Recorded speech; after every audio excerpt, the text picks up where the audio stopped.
Komisi Pemilihan Umum telah menyerahkan salinan ijazah Joko Widodo kepada Bonatua Silalahi. Ijazah tersebut diterima oleh Bonatua tanpa ada item yang disensor, termasuk 9 item yang sebelumnya ditutup, kini bisa dilihat. Salinan ijazah Jokowi tanpa sensor ini diserahkan KPU setelah sebelumnya Komisi Informasi Pusat mengabulkan permohonan Bonatua Silalahi bahwa informasi ijazah Jokowi berhak diketahui publik secara luas. Menerima salinan resmi, fotokopi ijazah, ya ini saya fotokopi ijazah terlegalisir berwarna, tanpa sensor. Menyambung kata Bang Mike tadi, ya. Inilah data ijazah pertama dari pintu depan KPU. Ya.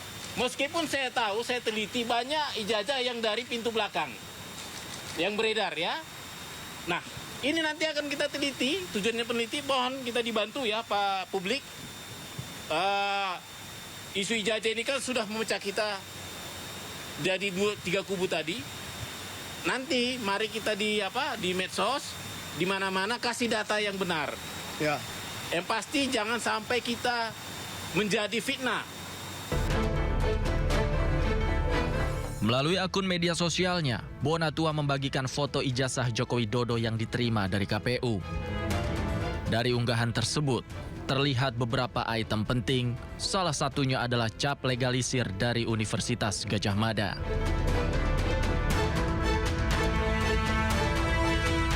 Unggahan itu juga mendapat beragam komentar dari warganet. Beberapa di antaranya menyayangkan tak ada tanggal yang tertera pada cap legalisir ijazah tersebut. Meski beberapa item tak lagi disensor, namun warganet tak lantas percaya dan tetap bertanya, bisakah dokumen ini membuktikan keaslian ijazah Joko Widodo?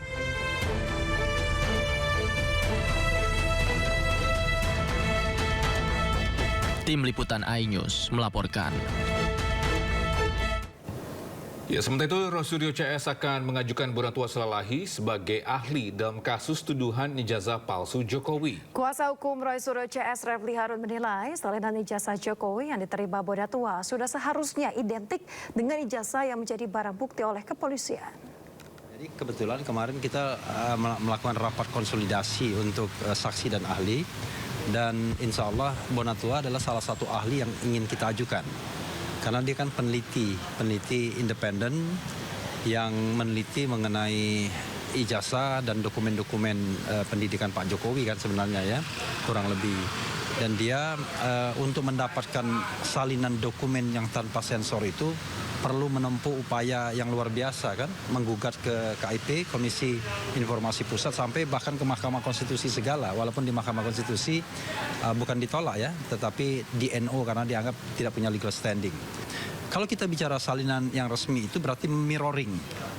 Jadi yang didapatkan Bonatua itu adalah mirroring dari apa yang diserahkan Jokowi sebagai ijazah yang dilegalisasi. Ijazah yang dilegalisir itu mirroring harusnya dengan ijazah sokol aslinya, kan begitu?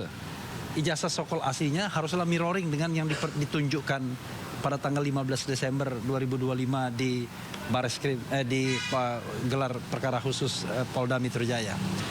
Nah, jadi apa yang didapatkan Bonatua ini memperkuat bahwa apa yang diteliti Roy Suryo, Rismon Sianipar, dan Fauzia Tiasumam adalah barang yang diserahkan pada waktu pendaftaran sebagai presiden 2014 dan 2019.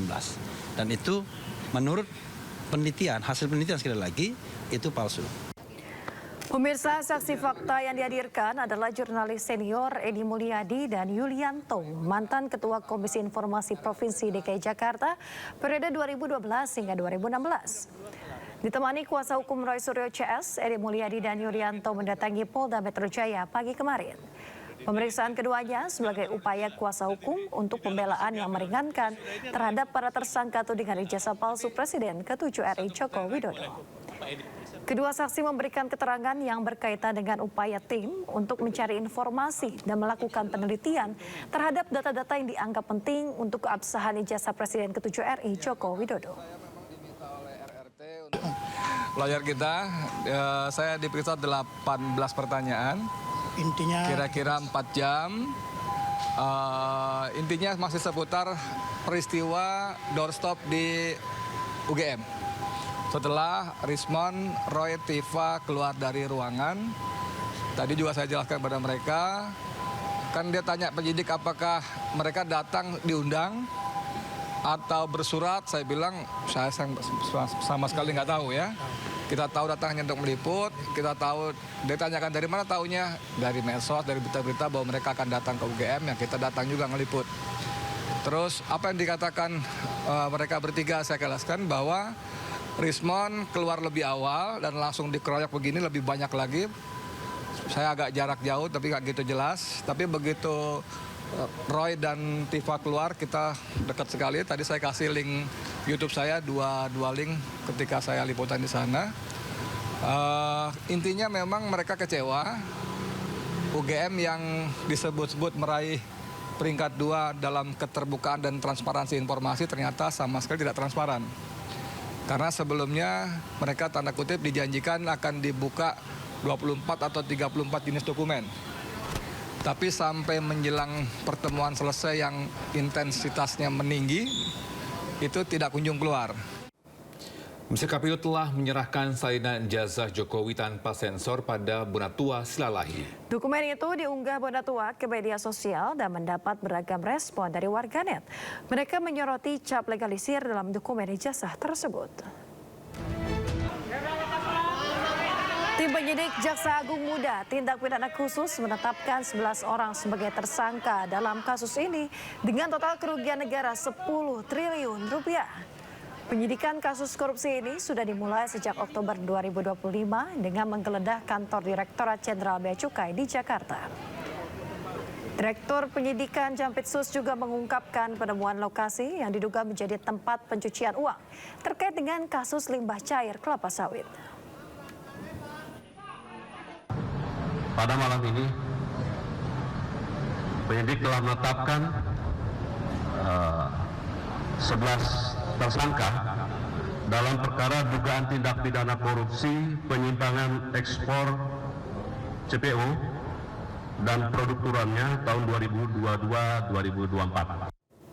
Sementara itu, Baris Krim Polri menahan Direktur Utama dan Komisaris PT Dana Syariah Indonesia dalam perkara dugaan tindak pidana ekonomi khusus. Keduanya diduga gelapkan dana nasabah mencapai 2,4 triliun rupiah. Pemirsa, Direktur Utama PT Dana Syariah Indonesia Taufik Al-Jufri dan Komisaris PT DSI Ari Rizal Lesmana ditahan Baris Krim Polri. Keduanya diduga melakukan tindak pidana penggelapan, penipuan, dan TPPU yang dilakukan PT DSI kepada para nasabah. Penahanan dilakukan usai pemeriksaan di Baris Krim Polri. Sementara itu, kuasa hukum menyebut kliennya akan mengembalikan seluruh dana nasabah sepenuhnya dengan dana tambahan sebesar 10 miliar rupiah.